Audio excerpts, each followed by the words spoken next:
తిరుమల శ్రీవారి ఆలయానికి కల్తీ నెయ్యి సరఫరా చేసిన కేసులో బాధ్యులెవరు, వారికి దక్కిన ప్రతిఫలం ఎంత? మొత్తం వివరాలతో 600 పేజీల ఛార్జ్షీట్ కోర్టుకు సమర్పించింది సిట్.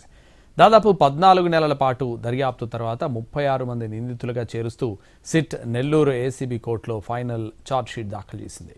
కోట్లాది మంది భక్తుల మనోభావాలతో ముడిపడిన కేసులో సిబిఐ, సిట్ తదుపరి అడుగులు ఎలా ఉండబోతున్నాయి?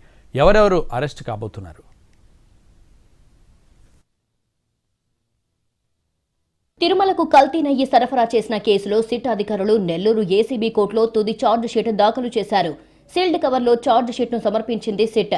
2025 మే నెలలో వేసిన తొలి ఛార్జ్ షీట్లో 24 మందిని నిందితులుగా చేర్చగా, నవంబర్లో సమర్పించిన మెమోలో టీటీడీ ఉద్యోగులు, డైరీ నిపుణులతో కలిపి మరో 12 మంది పేర్లను జతచేశారు. దీంతో నిందితుల సంఖ్య 36కు చేరింది. అయితే ఫైనల్ ఛార్జ్ షీట్లో కొత్తగా ఎవరి పేర్లను చేర్చలేదని తెలుస్తోంది.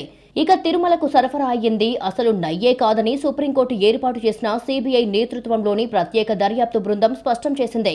పామాయిల్లో రసాయనాలు కలిపి కల్తీ నెయ్యి తయారు చేశారని నిగ్గు తేల్చింది. నెయ్యి సరఫరా చేసిన భోలేబాబా డైరీకి అసలు ఆవులే లేవని, బయట నుంచి పాల సేకరణ కూడా చెయ్యలేదని పేర్కొంది.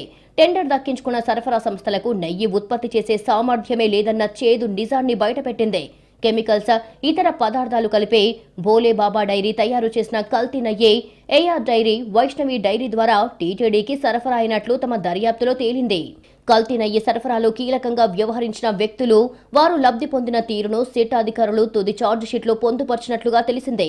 కల్తీ నెయ్యి సరఫరా చేశారని 2024 సెప్టెంబర్లో అప్పటి టీటీడీ జనరల్ మేనేజర్ మురళీకృష్ణ ఫిర్యాదుతో ఈ కేసు వెలుగులోకి వచ్చింది. గుజరాత్లోని ఎన్డీడీబీ ల్యాబ్లో పరీక్షించగా నెయ్యిలో తీవ్ర స్థాయిలో కల్తీ జరిగిందని తేలింది. 3 సార్లు నోటీసులు ఇచ్చినా నాణ్యమైన నెయ్యి పంపలేదని ఏఆర్ డైరీని A1గా, ఆ సంస్థ ఎండీని A2గా చేర్చారు. ఆ తర్వాత సుప్రీంకోర్టు ఆదేశాలతో సిబిఐ, జేడీ, ఐజీ స్థాయి అధికారులతో కూడిన 5 సభ్యుల సెట్ దర్యాప్తు చేపట్టింది. సిబిఐ, రాష్ట్ర పోలీసులు, FSSAI అధికారుల బృందం ఈ కేసును లోతుగా దర్యాప్తు చేసింది.